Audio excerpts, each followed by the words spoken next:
Eu tive um relacionamento com o meu avô depois que o meu pai, ele faleceu. A minha mãe, ela seguiu a vida dela e me deixou com a minha avó. Então, o meu avô, ele ficou cuidando de mim, eu fiquei na casa da minha avó, então eles faziam tudo por mim, né?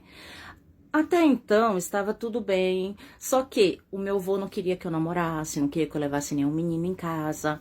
Até que um certo dia, eu percebi, no escuro, uma mão sobre meu corpo. Só que aí eu não falei nada, mas eu vi o vulto quando ele correu, né? Nisso eu fiquei calada, não falei nada pra minha avó. Até que um dia eu tava tomando banho no rio, porque no interior, pra quem sabe, existia uma época que não tinha esses banheiros que tem hoje dentro de casa bem organizado. Eu tinha que tomar banho no rio. E eu sempre tomava banho só de short, brusinha, e às vezes eu tirava que eu tinha que me trocar, porque a minha avó não deixava eu entrar molhada dentro de casa para trocar de roupa no quarto.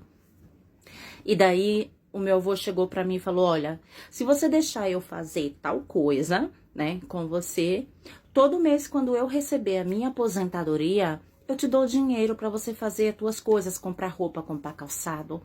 Então, eu aceitei, gente. Eu aceitei, comecei a deixar o meu avô fazer o que ele queria, né? E ele me dava dinheiro todo mês, escondido da minha avó. E eu ia pra feira, eu comprava as coisas que eu queria. E a minha avó perguntava: "De onde que você tá tirando o dinheiro?" Aí eu falei pra ela, eu digo: "Meu avô me deu um pouco de dinheiro." Só que ela começou a desconfiar. Porque todo mês ele me dava dinheiro, todo mês ele me dava dinheiro, mas eu ajudava em casa. Eu lavava a louça, eu cozinhava, eu fazia as coisas, sabe?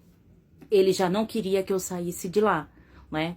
A parte pior foi quando eu percebi que eu estava enjoada. Comecei a vomitar e tudo, aí eu percebi que eu estava grávida.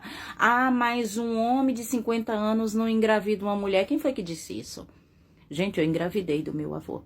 A parte mais difícil, eu digo: "E agora? O que que eu vou fazer?" Eu não sabia o que fazer, como agir.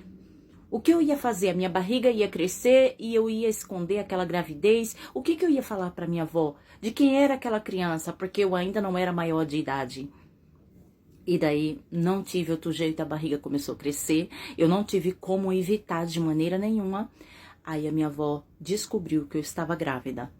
Eis o grande problema. Ela falou assim: "Se você está grávida, quem é o pai? Porque você não tem namorado, ninguém vem aqui." Gente, isso deu um rolo terrível. Foi no dia que teve a enchente, né? E a água levou a casa da minha avó. A minha avó teve um AVC.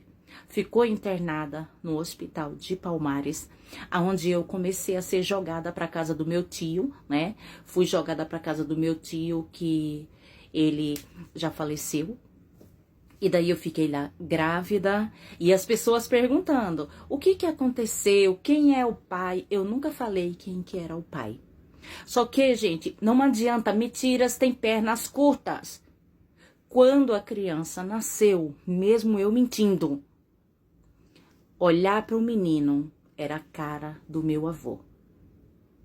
E quando ele completou 4 anos, se você colocasse a foto do meu avô e a foto dele, quando meu avô era mais novo, os dois idênticos. Então, não adianta mentir. Foi aonde todos descobriram o que eu tinha feito. Aí muitas pessoas falaram que eu ia queimar num fogo do inferno em tal lugar. Então, o que que acontece? Independente do que as pessoas pensam, existem coisas que acontecem. E não foi só comigo que aconteceu. Tem tantas as pessoas que vão assistir esse vídeo que vai falar: "Isso nunca aconteceu comigo e eu nunca aceitaria isso." Mas tem pessoas que já passaram por uma situação semelhante ou até pior. Mas mesmo assim eu peço a opinião de vocês. Vocês acham que eu poderia ter evitado essa situação?